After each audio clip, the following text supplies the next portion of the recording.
Marie, we've decided it's best you skip Christmas this year. Lindsay is hosting. We want something low-key. That was it. No greeting, no punctuation, no warmth. The message came from my mother, Diane Callahan, and it lit up my phone screen just as I was pulling a sheet of cranberry scones from the oven. The kitchen still smelled like orange zest and cinnamon. The window above the sink, the one Thomas had installed 2 winters before he passed, reflected my stunned expression in the fading afternoon light. I didn't cry. I didn't even blink. Instead, I turned off the oven, set the scones on the cooling rack, and stared at the message again slowly, as if it might change with time or softness. I reread it once more, then let the phone fall face down on the counter. For 20 years, I had hosted Christmas. My home, our cabin in Vermont, was the gathering place, the place of firelight and handmade stockings of roast duck and mulled wine of carols on the record player and snow tracked in on boots. After Thomas died, I kept the tradition going. Maybe I clung too hard. Maybe it became my armor. But now, my family was asking me not to come at all. Not because I had done something wrong, but because, as they always phrased it, you just go too far with things. My younger sister, Lindsay Callahan, had never hosted. She was 15 years my junior and currently engaged to a man named Connor Hayes, who I'd only met once. She lived in a sleek 2-bedroom condo in Boston with concrete walls, LED lighting, and a refrigerator that talked. It was modern, minimalist, quiet. She called it peaceful. I always thought it felt like a hotel you couldn't quite afford. I wiped my hands on the dish towel, red and green plaid frayed from years of use, and picked up the phone again. A second message had arrived. "Don't take it the wrong way," Marie Mom had followed up. "You know how intense you get about the holidays." Intense. They always used that word like it was an accusation. When I built out the old woodshed into a warm guest room, they said I was intense. When I made place cards with hand-pressed sprigs of rosemary, they called it intense. When I organized a 12-dish menu and made every pie crust from scratch, it wasn't devotion, it was too much. Never mind that they showed up year after year, ate every bite, took leftovers home in foil, sat by the fire in the very house they now said was too far. I scrolled down and typed a reply. Understood. Enjoy your peace. I surprised myself with how steady my fingers felt. I didn't defend. I didn't explain. I didn't ask to come anyway. Instead, I walked to the cedar hutch in the corner of the dining room and opened the second drawer. Inside was a worn leather notebook, edges curled, pages stained from old cranberry sauce. I opened it to the bookmarked page. Final Christmas at the Cabin Draft menu. I had already been planning it quietly. This was going to be my last year hosting anyway. The cabin was too much to keep up alone.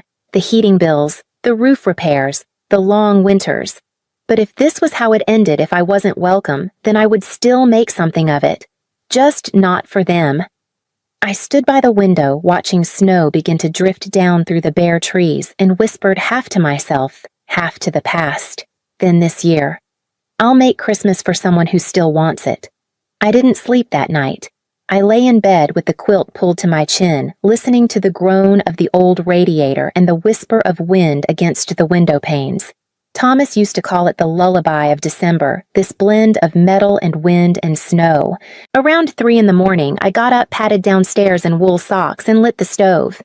The kitchen felt different now. Not empty exactly. More like a stage after the curtain had fallen.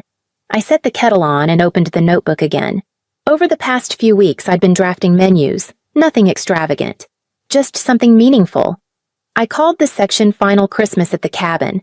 At first, I thought maybe I'd invite neighbors or some friends from the library, or even just make a meal for myself and set an extra place for Thomas. But the longer I sat there sipping tea in the low light, the more certain I became. Sheila Dawson. I reached for my phone. Sheila and I had worked together on a few local community projects, mostly Thanksgiving meal deliveries and coat drives.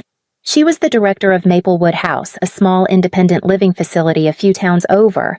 Not fancy, not sad either, just modest and forgotten, like a place meant to hold what the world no longer made room for. She picked up after 2 rings, her voice thick with sleep. "Marie, is everything okay? I know it's last minute," I said. But if there are any residents who won't have family visiting for Christmas, I'd like to invite them here. I'll cook. I'll handle everything." There was a long pause, then the rustling of sheets. "You serious? As serious as I've ever been." Sheila's voice softened. 12, maybe 14. That's how many usually get left behind.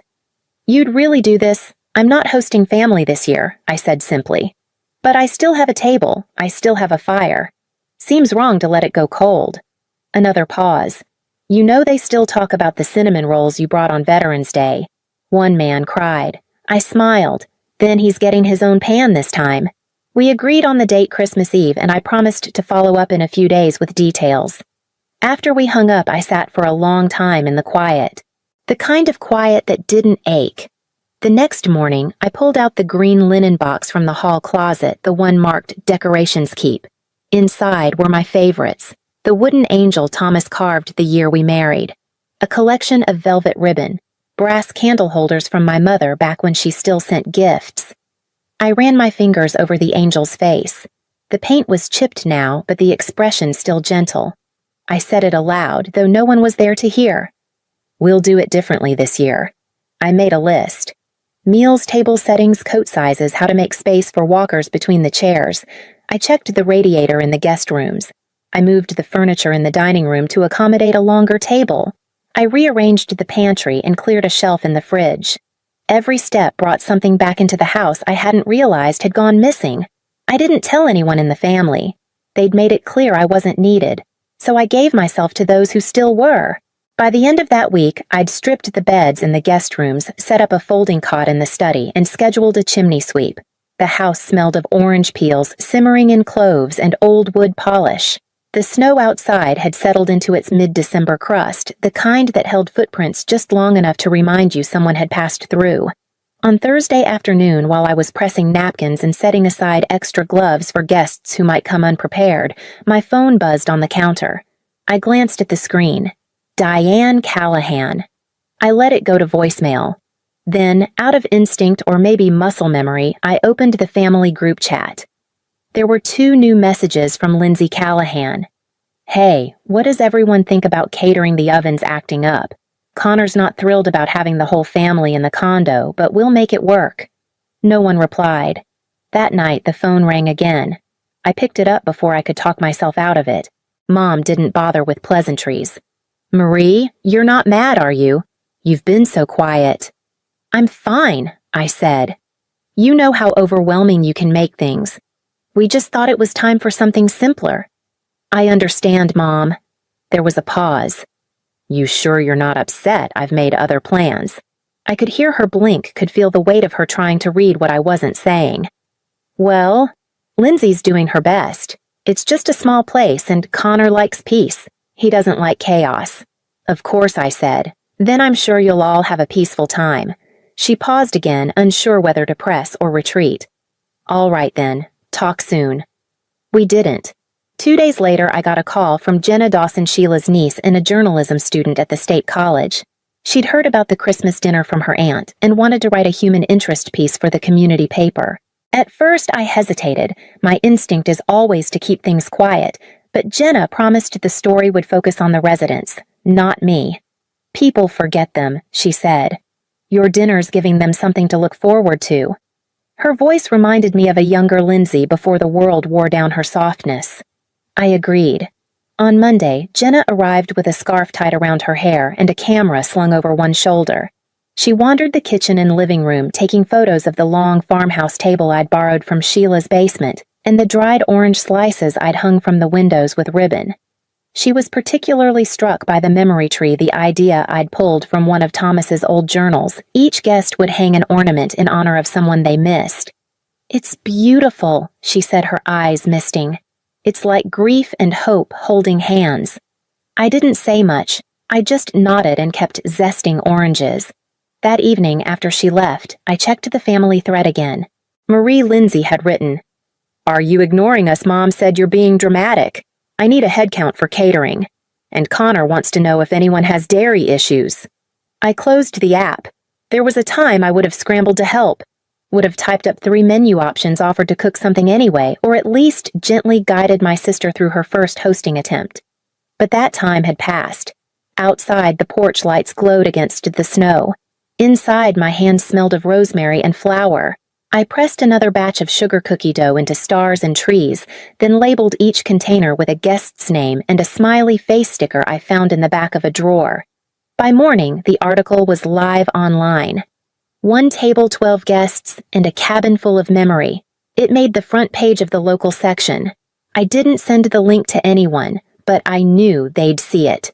By the end of the second week, my hands were dry from flour, my back ached from rearranging furniture, and my kitchen table was covered in a sea of name tags and cloth napkins. But for the first time in years, the ache wasn't hollow. It had weight, purpose, warmth. The memory tree stood in the corner of the living room just beside the bay window where Thomas used to sip coffee and watch the snow fall. This year, I'd strung it with twine and tiny paper ornaments, each blank, for now ready to be filled in by the guests. Sheila had sent me a list of names and short bios handwritten in her careful upright script. Howard, 82, former postman. Lost his wife 6 Christmases ago. No children. Marlene, 91, avid knitter. Used to sing in her church choir. No surviving relatives. Mr. Katz, 78, Wayutue historian. Estranged from his only daughter. 12 in total, each carrying more years than most people bother to count. I took out a fresh pen and began writing their names on cardstock. 1 per plate. The tree wasn't for decoration. It was a place for what didn't get spoken aloud anymore. Each guest would hang a name, a prayer, a wish, a memory. It was grief, yes, but stitched through with something softer. Hope, maybe, or dignity. Outside the porch, railings glittered with snow-dusted garlands. I'd wrapped them in warm lights that flickered just enough to feel alive. Inside, the dining room held 3 mismatched tables pushed together and covered with an old ivory cloth that had belonged to my grandmother. I'd sewn the edges after Thanksgiving, patching tiny tears like a quilter fixing time. The day before Christmas Eve, I baked in shifts. Dinner rolls, pecan pie, roasted sweet potatoes.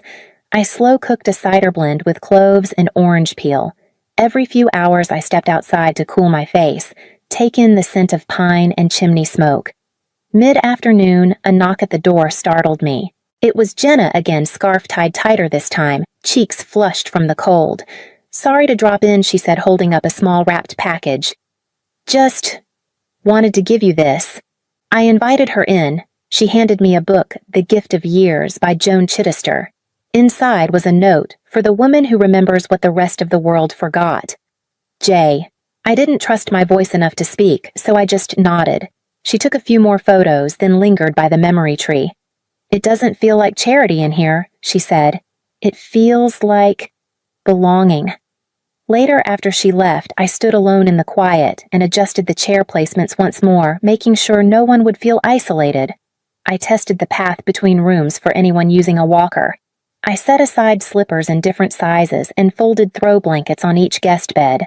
That night, I found Thomas's old cufflinks in a drawer, silver snowflakes he wore every year for the Christmas toast. I set them by the mirror in the guest bath, unsure why. Just needing them closed, maybe. The cabin no longer felt like it was waiting for something. It felt like it was preparing. I woke on Christmas Eve before the sun lit every candle in the house and placed a bundle of cedar and lavender on the hearth. Then I opened the fridge, rolled up my sleeves, and got back to work. It was nearly 5 o'clock when the knock came. I was in the kitchen tying a ribbon around the cider ladle when the sound pulled me still. I knew it wasn't one of the residents. They weren't due until 6, and Sheila always called first. I walked to the front door and peeked through the side window. It was Diane, my mother. Frank, my father, stood just behind her, his wool coat dusted with snow, and off to the side, arms crossed and shoulders hunched, was Lindsay. They hadn't called, hadn't texted, hadn't warned. I opened the door but didn't step back. Diane offered a smile that didn't quite reach her eyes. "We were in the area," she said. I said nothing. She glanced past me into the glowing warmth of the house, the fireplace lit candles flickering the long table already set. She spotted the memory tree and blinked too fast. "It's beautiful," she whispered. Frank cleared his throat. "We saw the article. That story what you're doing here. It's something. Lindsay spoke last. We didn't know it would mean this much to you. I looked at her then. She wasn't being cruel. She was just young in ways that had nothing to do with age. I let my hand rest on the doorframe. You didn't have to know. You just had to not take it away. Silence stretched thick and cold. Diane stepped forward slightly. We thought you needed rest, that you were pushing too hard again. Every year you make such a production out of things we thought that I should be quiet, I finished. Less. So you could have peace. My voice didn't rise. I wasn't angry. I was just tired of trimming myself down to fit. Frank shifted awkwardly. Lindsay's party didn't go quite as planned. No, I said. I imagine it didn't. The wind stirred behind them. Snowflakes caught in Diane's scarf. She looked suddenly older. You've made something special here, Marie. Something real. I nodded once. Yes, I have. From the kitchen, a timer chimed softly. Behind me, the scent of roasted squash filled the air, and the memory tree shimmered with names and blank ornaments waiting to be filled. I should get back, I said. Diane looked down. Of course, we won't stay. I hesitated, then opened the door a little wider, not as an invitation, but as a courtesy. They stood there a moment longer, unsure. Then, Lindsay reached into her coat pocket and handed me a small envelope. From Connor, she said. He read the article, too. He wanted to donate something. Or help if you need volunteers. I took it and gave a small nod. Thank you. No hugs. No big gestures. But as they turned to leave, I saw Diane reach out and touch the porch railing just lightly, as if trying to remember something she'd once loved and forgotten how to hold. The guests began arriving just after 6. One by one, they stepped in from the cold cheeks flushed eyes wide, some walking slowly with canes or arms looped through volunteers. I greeted each by name, handed them cider, helped hang coats. Laughter rose quickly, tentative at first, then full. The dining room glowed. The memory tree had begun to fill paper ornaments swinging gently from its branches, names, handwritten messages, a few small photographs clipped to twine. Some guests stood by it longer than others, fingers trembling as they tied a ribbon or smoothed a note against a branch. I was refilling water pitchers when Sheila tapped me on the shoulder. Come outside for a second, she said softly. I followed her to the porch where Howard, one of our oldest guests, stood bundled in a navy pea coat. His hands were clasped, and next to him stood a young woman no more than 25 with dark hair and tear-bright eyes. This is my granddaughter, he said, voice low. We hadn't spoken in over a decade. Sheila leaned in. She read the article. The young woman stepped forward. I didn't even know he was still in Vermont. I searched your name, saw the story, and I just drove. Howard blinked quickly, then looked at me. I didn't think I'd ever see her again. For a moment, none of us spoke. There was only the soft hush of falling snow and the golden warmth pouring from the windows behind us. Then Diane's voice floated from the doorway. Marie. I turned. She stood there holding a mug of cider, eyes rimmed red. She'd come in quietly after all. I hadn't seen her enter. She looked at Howard and his granddaughter, then back at me. You didn't just decorate a house, she said. You brought people home. I nodded. There wasn't anything else to say. Diane stepped closer. We were wrong. About this. About you. I didn't answer right away. Instead, I walked to the memory tree, picked up the ornament I'd kept in my apron pocket all evening when I hadn't dared to hang. Thomas Callahan, 1949-2012. I tied it to the lowest branch just above the small string of wooden bells he'd carved our third Christmas together. Then I turned back to her. Would you like to stay? Diane nodded, pressing her hand to her mouth. That night she helped me serve the pie. Morning came softly, the kind of hush only fresh snow can make. The guests had gone, some back to Maplewood with full bellies and wrapped leftovers, others driven home by volunteers. All except Howard, who stayed behind to have coffee with his granddaughter. I didn't ask how long she planned to stay. It didn't feel like my place. It felt like grace.